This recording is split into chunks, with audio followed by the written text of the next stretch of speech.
The Handel comes home. The Handel was given a great welcome when he returned.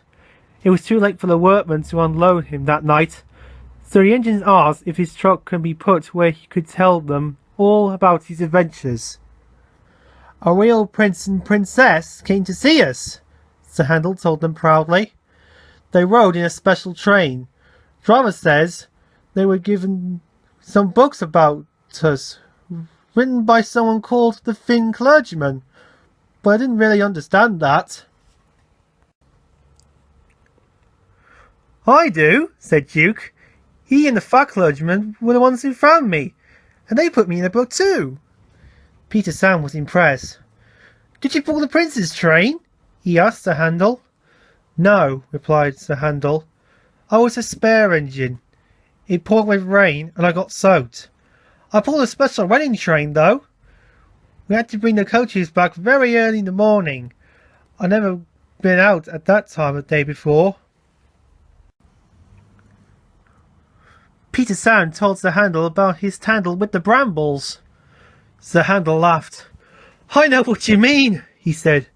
"I had an adventure a bit like that just before I came back. It was a wet day and I didn't want to go out, but the driver said I must, so we set off. Luckily the train wasn't very full, so we got on all right, even though it was raining. Then we stopped at a station." The Handel paused dramatically. "Go on," urged Peter Sam. "Just beyond the station," continued the Handel, "there was a sharp bit and a curve.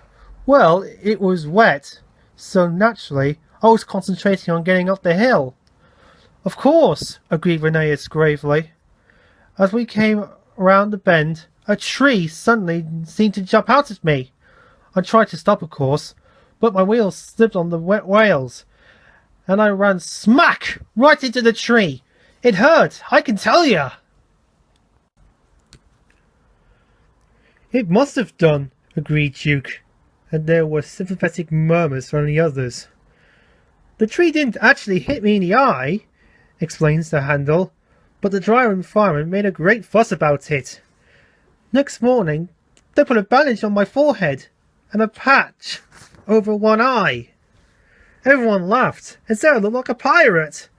Then I pulled a special train at a thing they called an SGM. They even wrote a piece about me in their magazine." The Handel sighed happily. "Oh, it was great fun," he said. "Did you see my twin, Tally Clin?" asked Garlowe. "He was in another part of a shed," replied Sir Handel. "The other engines told me he's on the mend, and he'll be back at work soon. He's lucky. He's got a lovely railway." Sir Handel closed his eyes, remembering. "All the same," he added, "it's good to be home." Duke smiled in the darkness. "I know what you mean," he agreed.